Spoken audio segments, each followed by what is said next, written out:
বন্ধুরা, আজ তৈরি করেছি দেখো বেথো শাক বা বেথুয়া শাক।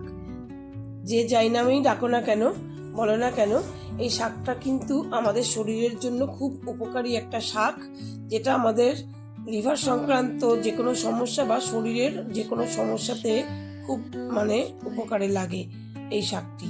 তা আমি এই শাকটা কিভাবে তৈরি করলাম তোমাদের সেটাই আমি দেখাচ্ছি। আশা করি তোমরা এই শাকটা তৈরি করে খাবে। এইভাবে দেখো, এরকম ছোট ছোট পাতা পাওয়া যায়, এগুলোকে একটু বেছে ছোট নরম নরম জায়গাগুলো নিয়ে নেব। আর এখানে শিম আর ছোট ছোট করে কাটা আলু আর ছোট ছোট করে কেটে রাখা বেগুন, এটা দিয়ে আমি এই শাকটা তৈরি করব। এই শাকটা কিন্তু মূলত শীতকালেই পাওয়া যায়, যার জন্য মোটামুটি তোমরা এই শীতে এই সিজনে এই শাকটা আশা করি এরকমভাবে রান্না করে খেয়ে থাকবে, কারণ তোমাদের প্রত্যেকেরই শরীরের জন্য এই বেথো শাকটা খুব উপকারী। তো আমি দেখো প্রথমে কড়াইতে অল্প তেল দিয়ে বেগুন আলু আর শিমটাকে খুব ভালো নয়, মিডিয়াম ভাবে আমি একটু ভেজে নেব, যাতে হাফ সেদ্ধ মতন হয়ে যায়। একটু নুন দিয়ে আর একটু হলুদ দিয়ে আমি এই সবজিটাকে একটু ভেজে নেব। পুরো একেবারে নরম করার দরকার নেই, কারণ আমি এই সবজিটাকে কিছুটা ভেজে নিয়ে তুলে রাখবো।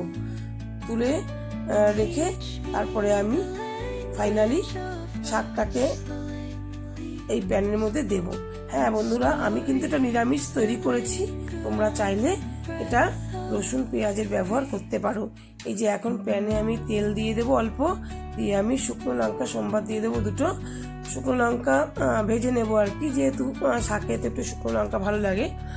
তুলে রাখবো দুটো শুকনো লঙ্কা ভেজে নিয়ে। এরপরে তোমরা কিন্তু যদি চাও তাহলে তোমরা এখানে রসুন ফোড়ন দিয়ে তার সঙ্গে দুটো পেঁয়াজ কুচিয়ে দিয়ে দিতে পারো। আমি এটা নিরামিষভাবে করছি জন্য আমি আর রসুন পেঁয়াজের ব্যবহার করলাম না।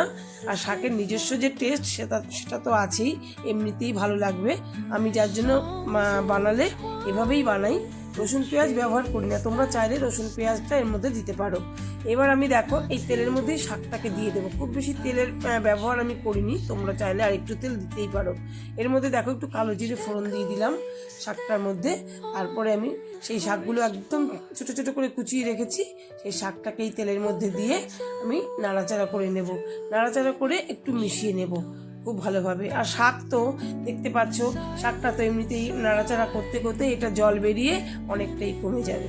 বন্ধুরা, তোমরা কিন্তু আমার এই ভিডিওটা দেখে যদি ভালো লাগে একটা লাইক কিন্তু দিও, আর ছোট্ট করে একটা কমেন্ট করে জানিও যে এই শাক কারা কারা ভালো খাও, বা তোমরা যারা যারা জানো না এভাবে রান্না করতে, তারা অবশ্যই এভাবে রান্না করে খেও। এই শীত থাকতে থাকতে শাকটা কিনে এভাবে রান্না করে খেও, খুবই উপকারে লাগবে তোমাদের।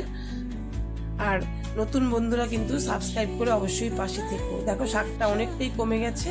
এরপরে আমি ওই সবজিগুলোকে দিয়ে দেবো, যেগুলো হাফ সেদ্ধ করে আমি রেখেছি, আধা সেদ্ধ হয়ে আছে সবজিগুলো। এইবার এই শাকটাও তো আধা সেদ্ধ হয়ে গেছে। এবার শাকের সঙ্গে সবজিটাকে নাড়াচাড়া করতে করতে মোটামুটি শাকটা আমার প্রায় হয়ে আসবে।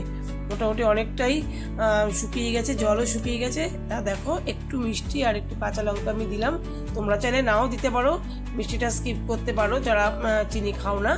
এভাবেও কিন্তু খুব ভালো লাগবে খেতে। তো আশা করি তোমাদের সকলের এই রান্নাটা ভালো লেগেছে, আর অবশ্যই কিন্তু তোমরা চেষ্টা করবে শীত থাকতে থাকতে এই শাকটা এভাবে রান্না করে খাওয়ার। সকলকে কিন্তু অসংখ্য ধন্যবাদ জানাই, ভালো থেকো।